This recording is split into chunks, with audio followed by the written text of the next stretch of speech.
I never thought my family dinner would turn into a Silicon Valley showdown, but there I was, watching my brother Jason pitch my fintech app to our relatives like it was his brainchild. The same app I'd spent 18 months developing in secret. The same app that had venture capitalists waiting in my apartment lobby that very moment. Morgan just doesn't have the technical background to understand what makes this revolutionary, he said, glancing at me with that smirk I'd known since childhood. What Jason didn't know was that I'd already secured $4.2 million in seed funding. What he didn't know was that 3 of the investors had followed me to my parents' Nob Hill home after I mentioned stopping by for a quick family dinner. What my family didn't know was that in exactly 8 minutes, those investors would walk through the front door looking for me, not Jason.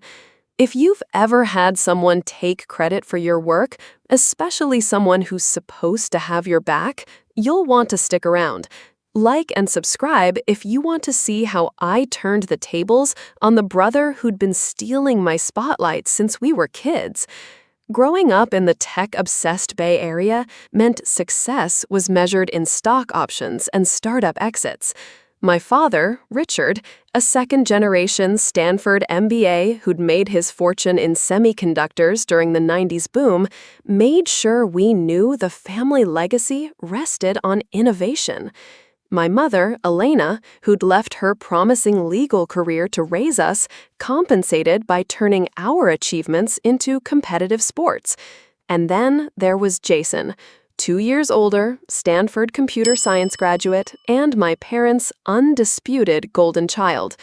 Our childhood home in Palo Alto was beautiful, privileged, and suffocating. Family dinners were intellectual battlegrounds. "Tell us what you learned today," Dad would prompt, and we'd scramble to impress. Jason always went first, always had the most impressive answer. I was perpetually in his shadow. When I was 12, I built a basic website for my middle school science fair. I spent weeks on it, learning HTML from library books. The night before the fair, I proudly showed my family. Dad nodded, somewhat impressed.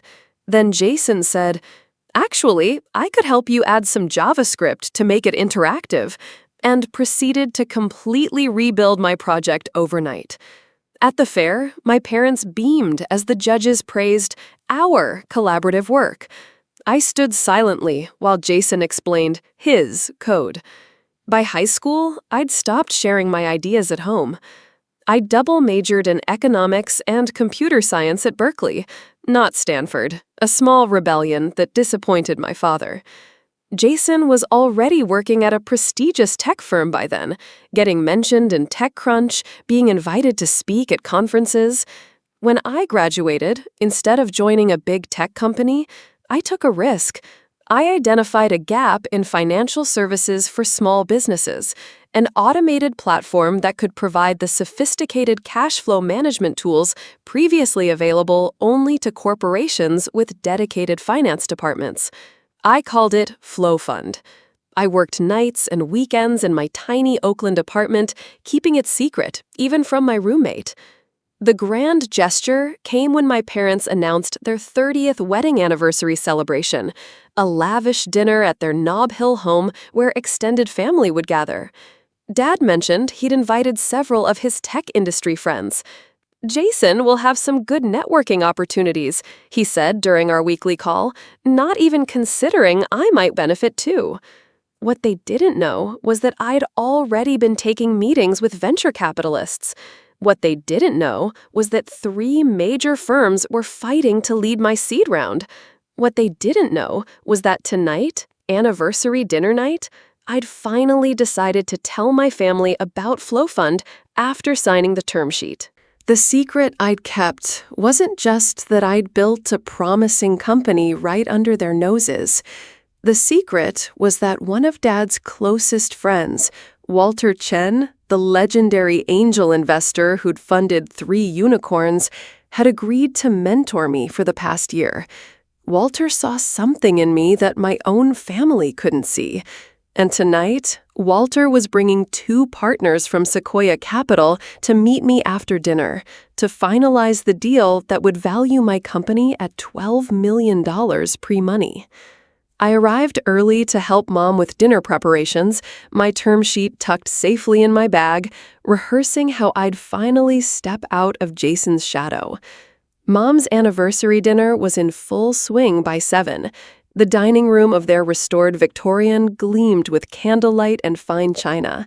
Uncles, aunts, and cousins mingled with Dad's tech industry friends, everyone dressed Silicon Valley formal, expensive but understated. I wore a simple black dress with my grandmother's pearl necklace, feeling both part of this world and separate from it. "Morgan, honey, come help me with the appetizers," Mom called from the kitchen. As I arranged prosciutto-wrapped figs on a silver platter, she asked, "So, anything new with you?" This was my chance. But just as I opened my mouth, Jason burst through the door. "Mom, Dad just told the Jacobsons about my promotion. They want to hear about the new project." He grabbed a fig, popped it in his mouth, and was gone before I could speak. "He's doing so well," Mom sighed happily. "Maybe he can help you find something at his company. You've been at that assistant job for what, 2 years now?" I hadn't been an assistant for over a year. I'd quit to work on Flow Fund full-time, telling my family I was doing contract work to avoid questions. They never asked for details. In the dining room, Dad was holding court at the head of the table. "Technology is moving too fast for regulations to keep up," he was saying. "The next big disruption will be in fintech." Jason, seated at Dad's right hand, nodded vigorously. "Actually, I've been thinking about that exact problem." My stomach clenched. This was not happening. "The issue," Jason continued, "is that small businesses don't have access to the sophisticated cash flow management tools that big corporations do. There's a massive opportunity there." I froze, wine glass halfway to my lips. He was describing Flow Fund, word for word. Dad looked impressed. "That's exactly what Walter's been saying." He gestured to an empty chair. "He should be here soon. You two should talk." Jason smiled. "I've actually been working on a solution, a platform that automates cash flow prediction and management for small businesses." The room seemed to tilt.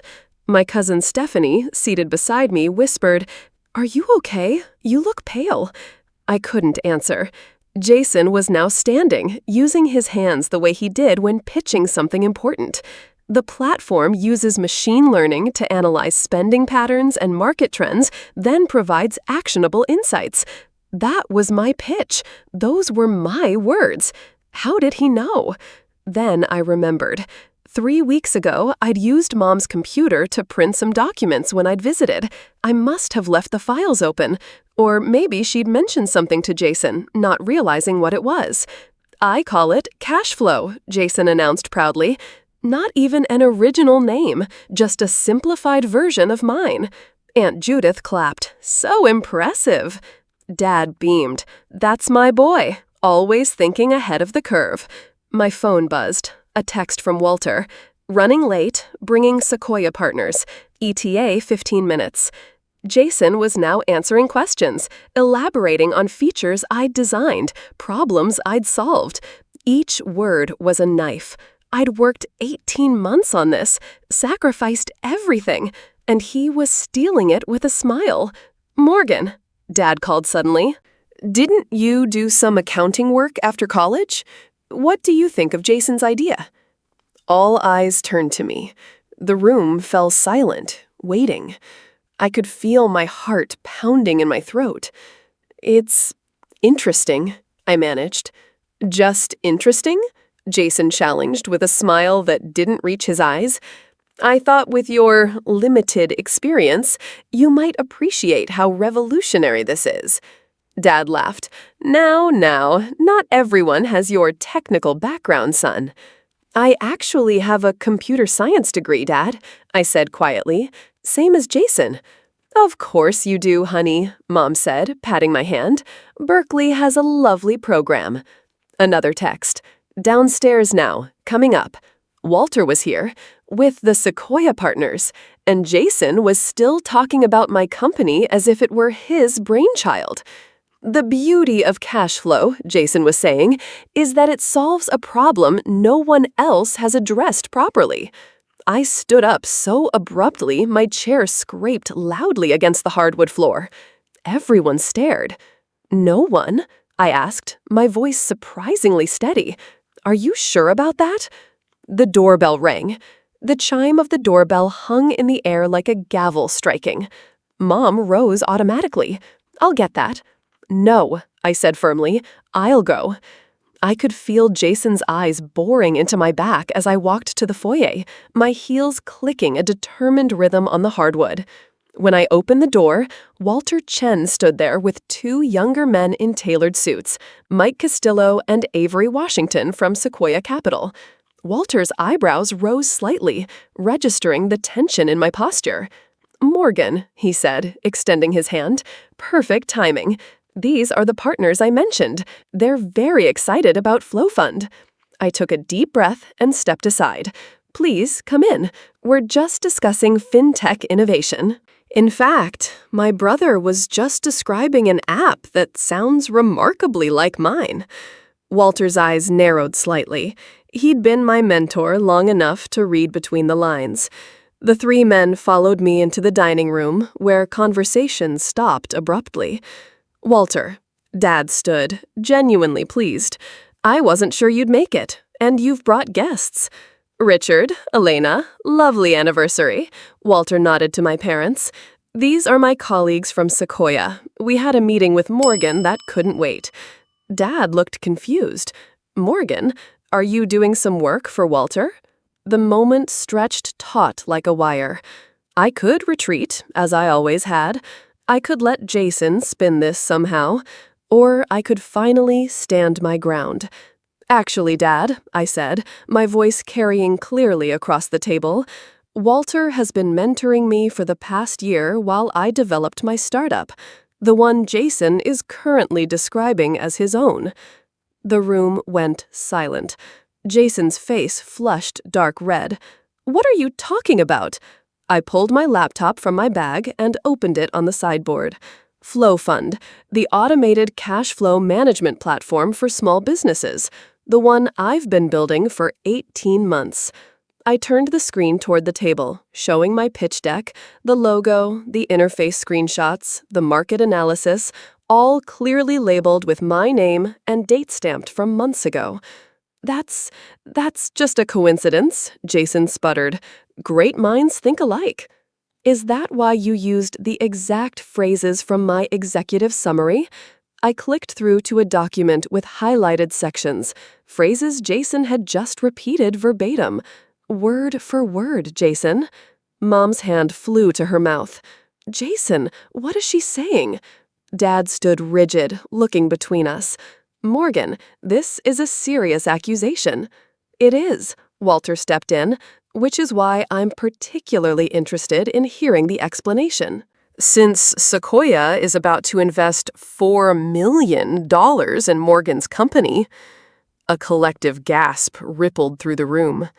Aunt Judith whispered loudly, $4 million? Jason's face had gone from red to ashen.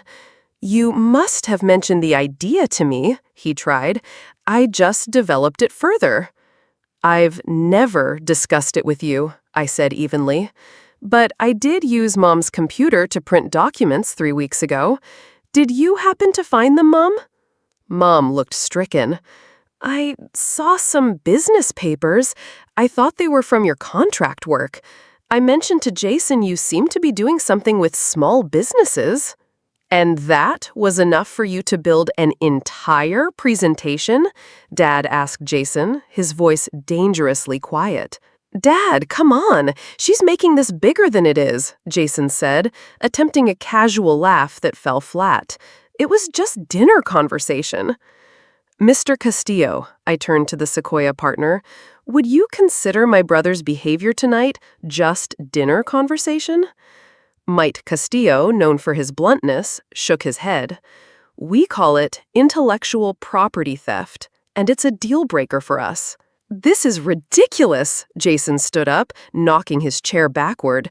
Dad, you know Morgan has always been jealous of me. She's trying to sabotage me because I actually had the skills to execute on this idea properly. Walter stepped forward. Jason, I've reviewed Morgan's code repositories and financial models. She's been committing code for over a year. Her API architecture is elegant, and her machine learning models are innovative. What exactly have you executed? The room was watching this tennis match of accusations, heads swiveling between us. My cousins looked shocked. Dad's tech friends were uncomfortably silent. And Dad was looking at Jason with something I'd never seen before. Disappointment. I gathered my laptop and bag. I think we're done here. Walter, gentlemen, shall we continue our meeting elsewhere? As I turned to leave, Mom called out, "Morgan, wait!" But I was already walking out, Walter and the investors following. At the doorway, I paused and looked back at my family, at Jason's furious, humiliated face, at my mother's confusion, and finally at my father, who, for once, was looking at me, really looking at me instead of at his son. "Happy anniversary," I said quietly. "I hope you enjoy the rest of your dinner." And I closed the door behind me. The four of us sat in a quiet corner of the St. Regis Hotel bar, paperwork spread across the table. I signed the term sheet with a steady hand, despite the adrenaline still coursing through me. $4.2 million at a $12 million pre-money valuation. Lead investor, Sequoia Capital. My company was real. My work was validated. And I had done it completely on my own. "That was quite an entrance we made," Avery Washington said, sipping his bourbon. "And quite an exit you made." Walter signaled for another round. "I've known your father for 20 years, Morgan. I've never seen him speechless before." "I've never stood up to my family before," I admitted. "It feels terrifying and overdue." My phone had been buzzing incessantly. 12 missed calls from Mom, 8 from Dad, none from Jason. 3 voicemails, dozens of texts from extended family who had witnessed the showdown. I'd answer them eventually, but not tonight. Tonight was about Flow Fund. Mike Castillo raised his glass. To the newest addition to our portfolio, and to family drama that, thankfully, happened before we wired the money. We all laughed, but I felt a hollowness beneath my triumph. I had won, but at what cost? The next morning, I woke to a knock on my apartment door. I expected a delivery, maybe the champagne Walter had promised to send. Instead, I found my father standing in the hallway, looking older than I'd ever seen him. "May I come in?" he asked formally. My apartment was small, but meticulously organized, the command center where I'd built Flow Fund. Investor one-pagers were pinned to a corkboard, wireframes were taped to the walls. The evidence of my work was everywhere. Dad took it all in silently, then sat heavily on my sofa. "Jason admitted everything last night after you left." I waited, unsure what to say. "He found your files on your mother's computer. He's been watching your GitHub commits for months, apparently." Dad rubbed his face. "He was planning to launch before you, use his connections to beat you to market." The betrayal cut deeper than I'd imagined. "And now?" "Now?" Dad looked up. "Now he's been asked to take a leave of absence from his job. His boss was at our dinner, Morgan. Everyone saw what happened. I hadn't realized that. One of Dad's friends must have been Jason's superior." "I came to apologize," Dad continued, "not just for last night, for everything." He reached into his jacket and pulled out a worn leather portfolio. "I found this in my office this morning. Do you remember it?" I did. It was my business plan from 10th grade, a social network for high school clubs that I'd presented in my entrepreneurship class. I'd won first place and brought it home, eager to share. Dad had glanced at it and said, "That's nice, honey," before turning back to Jason's college applications. "I kept it," Dad said quietly. "I kept all your projects. I never told you." "Why not?" my voice cracked. "Because I saw too much of myself in Jason, the ambition, the drive, and I saw too much of my father in how I treated you both." Dad set the portfolio on my coffee table. My father only ever valued achievement, not character, not integrity. "I thought I was different, but—" He trailed off, and for the first time in my life, I saw my father cry. "Walter called me this morning," he continued, after regaining composure. "Told me exactly how brilliant you are. Said you didn't need my connections because you'd made your own. Said you didn't need my approval because you'd earned the approval of people whose standards are even higher than mine." I sat beside him, not touching, but closer. "I've been unfair to you your entire life, Morgan. I can't undo that. But I can tell you I'm proud of you, not just for your success, but for how you achieved it, with integrity, with persistence, on your own terms." Something unclenched in my chest, a fist that had been closed so long I'd forgotten it was there. 3 months later, Flow Fund launched to positive reviews in TechCrunch and the Wall Street Journal. 6 months after that, we hit 10,000 customers. The grand gesture, the family dinner revelation, became part of my founder story, a tale I told to other women in tech about standing your ground. Jason and I didn't speak for nearly a year. When we finally did, at Thanksgiving, it was awkward but civil. He'd started over at a smaller company, humbled by the experience. "I'm sorry," he said simply when we found ourselves alone in the kitchen. "I was wrong, and I was scared you'd succeed where I was struggling." Mom adapted more easily than I expected, proudly telling her friends about my daughter, the CEO. Dad became an unexpected ally, making introductions, but always adding, "though she doesn't need my help." The most unexpected development came from Walter. "Your experience made me realize how many other talented founders might be overlooked," he told me. Together, we started a small mentorship program for underrepresented entrepreneurs, focusing particularly on those who, like me, had been overshadowed or dismissed. And the unexpected twist? 6 months into our mentorship program, we accepted a young developer who'd created an AI tool for legal contract analysis.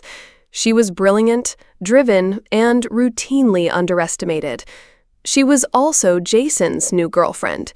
When I questioned his potential influence, she looked me straight in the eye and said, "He told me everything about what happened. That's why I applied. I wanted to meet the woman who taught him humility." She became one of our most successful mentees, and through her, Jason and I slowly rebuilt a different kind of relationship, one based on mutual respect rather than competition. My journey from silent sibling to funded founder taught me that family dynamics can shape us, but they don't have to define us. Sometimes the hardest person to stand up to isn't your competitor or your investor. It's the person across the dinner table who's known you all your life. Looking back now, 3 years later, with Flow Fund valued at over $200 million and used by more than 50,000 small businesses across America, I realize that my brother taking credit for my idea was actually the push I needed. That humiliating moment forced me to claim what was mine, to step out of the shadows I'd hidden in for far too long. Family relationships are complicated. They can lift you up or tear you down. But at the end of the day, your worth isn't determined by anyone's approval, not even your family's. It's determined by your courage to stand in your truth, especially when it would be easier to stay silent. If you've ever had your voice diminished or your achievements claimed by someone else, remember, your story is yours to tell. Don't let anyone else narrate it for you. Subscribe to hear more stories of triumph over adversity and share this video if it resonated with you. Sometimes the hardest battles lead to the most meaningful victories.